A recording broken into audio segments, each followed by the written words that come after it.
Hello friends and welcome to my channel The World According to JMM. First of all, very good evening. आज की class में हम EVS के उन questions को सॉल्व करेंगे जो कि 1 to 5 NCERT के सिलेबस में है। और क्वेश्चंस को सॉल्व करने से पहले हम उनकी समरी को देखेंगे, उसको एक्सप्लेन करेंगे, उसके बाद उस पर बेस्ड क्वेश्चन को सॉल्व करेंगे। क्योंकि सीटेट के पेपर में जो ईवीएस का पोर्शन होता है उसमें 1 to 5 एनसीईआरटी का बहुत इम्पॉर्टेंट रोल होता है जो हम ईवीएस से कवर करते हैं। हमारे चैनल पर आपको एसएसटी के क्वेश्चन जो कि 6 to 8 पेपर में आने वाले हैं, सीडीपी के क्वेश्चंस और ईवीएस के प्रीवियस ईयर क्वेश्चंस को सॉल्व कराए जाते हैं। आप उन्हें देख सकते हैं प्लेलिस्ट में जाकर और अपने कॉन्सेप्ट को क्लियर कर सकते हैं। चलिए फिर स्टार्ट करते हैं आज की क्लास। यहाँ पर जितने भी पॉइंट्स हैं वो सब एनसीईआरटी के हैं जो कि क्लास 3 to 5 के होते हैं। चलिए आज का पहला पॉइंट है हमारा पहला स्कूल क्या होता है, हमारा परिवार। ओके, अब आगे है विष्णु चिंचालकर, ये कौन है? इंदौर मध्य प्रदेश के मशहूर चित्रकार हैं जो सूखी पत्तियों से क्या करते हैं, चित्र बनाते हैं। ओके, अब देखिए ये क्वेश्चन बहुत ही पूछा जाता है कि नारियल के पेड़ कहाँ पर ज़्यादा पाए जाते हैं, तो आपका आंसर हो जाएगा केरल में। ओके, थर्ड पॉइंट क्या है, केरल में नारियल के पेड़ ज़्यादा होते हैं। अगला है वल्लम। वल्लम क्या है, ये एक प्रकार की नाव है। तो यही बताया जा रहा है कि जो वल्लम है वो केरल में नदी को पार करने के लिए प्रयोग किया जाता है और वल्लम लकड़ी की बनी एक छोटी सी नाव होती है। ये सारे क्वेश्चंस आपको एग्जाम में पॉइंट टू पॉइंट देखने को ज़रूर मिलेंगे। अगला है हांगकांग में सांप खाए जाते हैं। आपसे ये पूछा जाएगा कि ऐसी कौन सी जगह है जहाँ पर सांप खाए जाते हैं, तो वो शहर है हांगकांग। अगला है लिंग हु फेन, ये क्या होता है? ये एक प्रकार का डिश है जो कि सांप से बनाया जाता है। ओके, तो लिंग हु फेन सांप से बना एक प्रकार का डिश होता है। अब आते हैं हम अगले पॉइंट पर। अगला है नागपुर के लोग, नागपुर महाराष्ट्र में पड़ता है, नागपुर के लोग दाल में चीनी डालते हैं। ओके, अक्सर यहाँ पर क्या होता है, दाल में नमक डाला जाता है, लेकिन नागपुर में दाल में चीनी भी डाला जाता है। अगला है चूहे की देखने की क्षमता कम होती है परंतु सूंघने, चूने एवं टेस्ट करने की जो क्षमता होती है वो बहुत अधिक होती है। ठीक है, तो ऐसे पूछ सकते हैं कि किसके देखने की क्षमता कम होती है, तो आपका आंसर हो जाएगा चूहा। अगला है उल्लू अपनी गर्दन को पीछे तक घुमा सकता है। ये क्वेश्चन हर बार आता है और बहुत ही डाउटफुल रहता है। ठीक है, क्योंकि इसमें दो क्वेश्चन, एक उल्लू के बारे में और एक मैना के बारे में। तो मैना का टॉपिक जो है वो आगे आएगा। अगर हम पहले उल्लू के लिए याद करेंगे कि जो उल्लू होता है वो अपनी गर्दन पीछे तक घुमा सकता है। ओके, उल्लू अपनी गर्दन पीछे तक घुमा सकता है। अगला है पंख पक्षियों के उड़ने में सहायक होते हैं। ये तो बहुत कॉमन सा पॉइंट है और उन्हें गर्माहट भी देते हैं। जो पंख होता है वो पक्षियों को बाहर के ठंडे इन्वायरमेंट से बचाता है और उन्हें गर्मी प्रदान करता है। ठीक है, अगला है पक्षियों के पुराने जो पंख होते हैं वो झड़ते रहते हैं और नए पंख आते रहते हैं। ओके, तो पंख जो होते हैं क्या किस काम आते हैं? पक्षियों के उड़ने के काम आते हैं और जो पंख होते हैं वो पक्षियों को गर्माहट भी देते हैं। पुराने पंख झड़ते रहते हैं, नए पंख आते रहते हैं। अगला पॉइंट क्या कह रहा है, पक्षी कीड़ों को खाकर फलों को कीड़ों से बचाते हैं। अक्सर देखिए जो फल के ऊपर जो पक्षी लोग बैठते हैं वो लोग क्या करते हैं, वो लोग फल को नष्ट नहीं करते हैं, बल्कि जो वहाँ फल पर जो कीड़े मकोड़े होते हैं वो लोग पक्षी लोग खा जाते हैं, जिससे जो फल होता है वो सुरक्षित रहता है। ठीक, अब आते हैं अगले पॉइंट पर। ठीक है, जो पक्षी होते हैं वो क्या करते हैं, कीड़ों को खाकर फल को कीड़ों से बचाते हैं।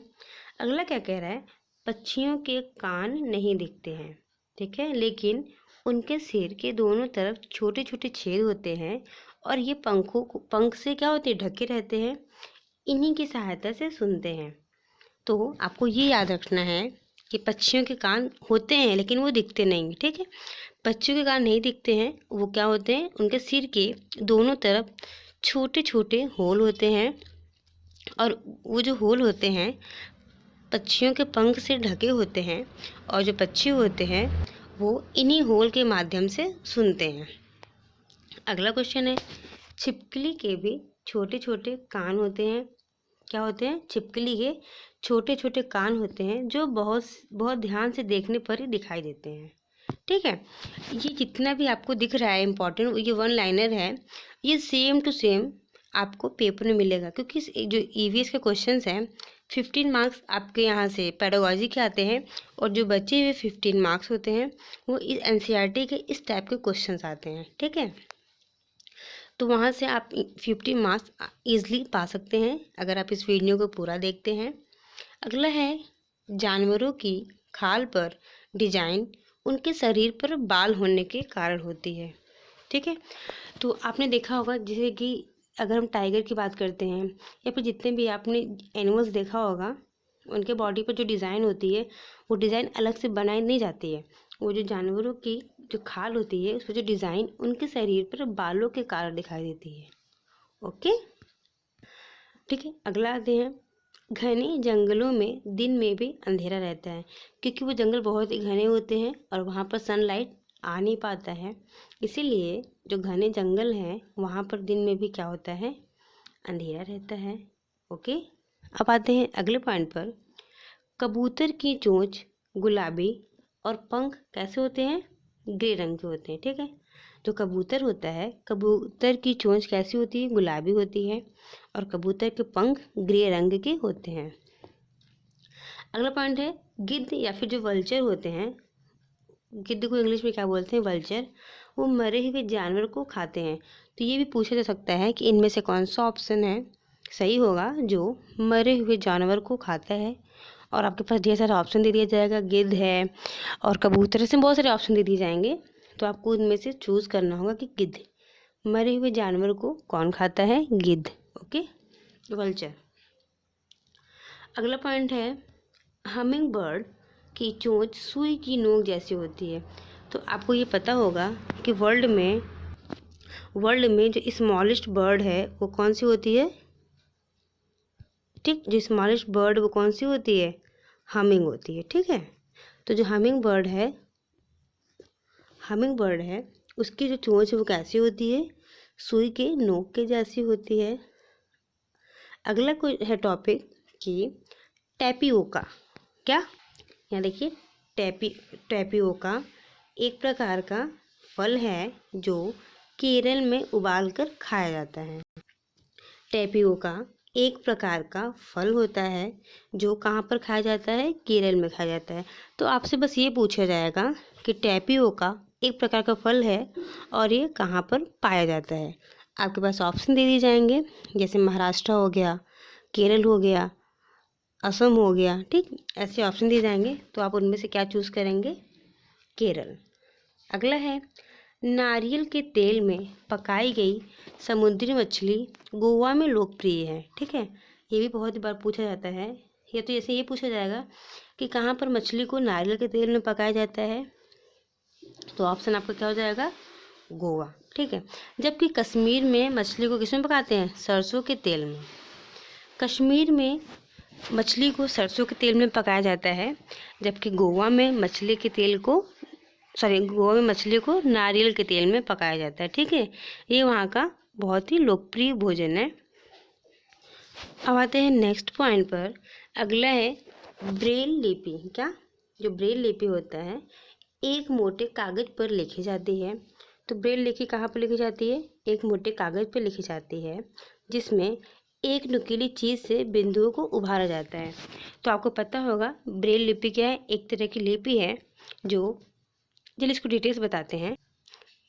ब्रेल पद्धति एक तरह की क्या है, लिपि है जो विश्व भर में नेत्रहीन लोगों को पढ़ने और लिखने में छूकर व्यवहार में लाया जाता है। इस पद्धति का विकास 1821 में हुआ था। किसने किया था? एक नेत्रहीन फ्रांसीसी के लेखक थे जिनका नाम था लुईस ब्रेल। इन्होंने ही इस पद्धति का आविष्कार किया था। तो इसमें ये पूछा जाता है कि ब्रेल लिपि कहाँ पर लिखी जाती है? तो एक मोटे कागज़ पर लिखी जाती है और इसमें नुकीली चीज़ से बिंदुओं को उभरा उभरा अक्षर रहता है, उसे ही नेत्रहीन लोग क्या करते हैं? पढ़ पाते हैं। ठीक है। अगला है क्या? इस पद्धति को जो आविष्कार किसने किया था? 1821 में हुआ था। जो साइंटिस्ट हैं उनका नाम था लुईस ब्रेल। और लुईस ब्रेल कहाँ के निवासी थे? फ्रांसीसी के निवासी थे। और एक और इसमें पॉइंट है कि लुईस ब्रेल में उभरे हुए बड़े बिंदुओं पर उसे क्या करते? उंगलियों के सहारे ऐसे टच करके पढ़ाई करते थे। ठीक है। और इसमें एक और पॉइंट है कि जो इस पद्धति में जो जो उभरे हुए बिंदु होते हैं वो कितने होते हैं? 6 बिंदु होते हैं। इस तरह से पास पास, एक यहाँ यहाँ यहाँ, इस तरह से दूर दूर क्या होते हैं? बिंदु टाइप के बने हुए होते हैं। और उसी से ये इस पद्धति में पढ़ाई की जाती है। और इसमें एक है कि जो ब्रेल दिवस है वो कब मनाया जाता है? तो 4 जनवरी को ब्रेल दिवस मनाया जाता है। चलिए एक बार रिवीजन करते हैं। हमारा पहला स्कूल, ये क्या होता है? हमारा परिवार। अगला है विष्णु चिंचालकर। कौन थे? इंदौर मध्य प्रदेश के मशहूर चित्रकार थे जो क्या करते थे? सूखी पत्तियों से चित्र बनाते थे। अगला है केरल में नारियल के पेड़ ज़्यादा होते हैं। वल्लम क्या है? एक प्रकार की नाव है जो कि केरल में पाई जाती है और नदी पार करने के लिए इसका उपयोग किया जाता है। अगला पॉइंट है हांगकांग। हांगकांग में सांप खाए जाते हैं। तो इसमें ये पूछा जा सकता है कि ऐसा कौन सी जगह है जहाँ पर सांप खाए जाते हैं? तो हांगकांग। अगला है लिंग हू फेन क्या है? तो ये सांप से बनी एक प्रकार की डिश है। कहाँ के लोग दाल में चीनी डालते हैं? नागपुर के लोग। अगला है चूहे के देखने की क्षमता कम परंतु सूंघने एवं टेस्ट करने की क्षमता बहुत अधिक होती है। अगला पॉइंट है उल्लू अपनी गर्दन को पीछे तक घुमा सकता है। ये क्वेश्चन हर बार आता है और ये बहुत ही डाउटफुल रहता है कि जो उल्लू होता है वो क्या करता है? अपनी गर्दन को पीछे तक घुमा सकता है। पंख क्या होते हैं? जो पंख पक्षियों के उड़ने में सहायता करते हैं और उन्हें गर्माहट भी देते हैं। पुराने पंख झड़ते रहते हैं, नए पंख आते रहते हैं। पक्षी क्या करते हैं? पक्षी कीड़ों को खाकर फलों को कीड़ों से बचाते हैं। अगला है जो पक्षी होते हैं, पक्षियों के कान दिखाई नहीं देते हैं लेकिन उनके सिर के दोनों तरफ छोटे छेद होते हैं और वो पंख से ढके होते हैं। ये छोटे छेद की सहायता से जो पक्षी होते हैं वो सुन पाते हैं। अगला है छिपकली के पास भी छोटे छोटे बहुत कान होते हैं लेकिन वो दिखाई नहीं देते हैं। जब आप उन्हें बहुत ध्यान से देखेंगे तो ही छिपकली के कान दिखाई देंगे। अगला है जानवरों के खाल पर जो डिज़ाइन होती है वो किस कारण होती है? उनके शरीर पर बालों के कारण उनके जो खाल है उस पर डिज़ाइन दिखाई देता है। अगला है घने जंगल में दिन में भी क्या होता है? अंधेरा होता है। और मरे हुए जानवरों को कौन खाता है? गिद्ध या फिर वल्चर खाता है। अगला पॉइंट है कबूतर की चोंच कैसी होती है? गुलाबी होती है और उनके पंख जो होते हैं वो कैसे होते हैं? ग्रे कलर के होते हैं। तो ये भी इम्पॉर्टेंट है। अगला है जो हमिंग बर्ड है वो क्या वो उनकी जो चोंच होती है सुई के नोक के जैसी होती है। और एक बात जो आपका वर्ल्ड में जो स्मॉलेस्ट बर्ड होता है वो कौन सा होता है? Humming bird. ओके। और वर्ल्ड में सबसे लार्जेस्ट बर्ड कौन सा है ये आप मुझे कमेंट बॉक्स में बताएंगे। टैपियोका क्या है? ये एक प्रकार का फल है जो केरल में उबाल कर खाया जाता है। नारियल के तेल में पकाई गई समुद्री मछली कहाँ पर फेमस है? गोवा में। जबकि कश्मीर में सरसों के तेल में मछली को पकाया जाता है। लास्ट टॉपिक आता है मेरा ब्रेल लिपि। जो ब्रेल लिपि है वो एक मोटे कागज पर लिखी जाती है जिसमें एक नुकीली चीज़ों से बिंदुओं को उभारा जाता है। ब्रेल पद्धति एक तरह की लिपि है जिसको विश्व भर में नेत्रहीन लोग पढ़ने और लिखने में छूकर अध्ययन को ग्रहण करते हैं। इसका जो आविष्कार था 1821 में हुआ था। किसने किया था? लुईस ब्रेल ने किया था। चलिए आज की क्लास में बस इतना ही। फिर मिलते हैं इसके अगले टॉपिक के साथ नेक्स्ट वीडियो में। वीडियो पसंद आया है तो लाइक ज़रूर कीजिएगा। चैनल पर नए हैं तो सब्सक्राइब कीजिएगा। Thank you.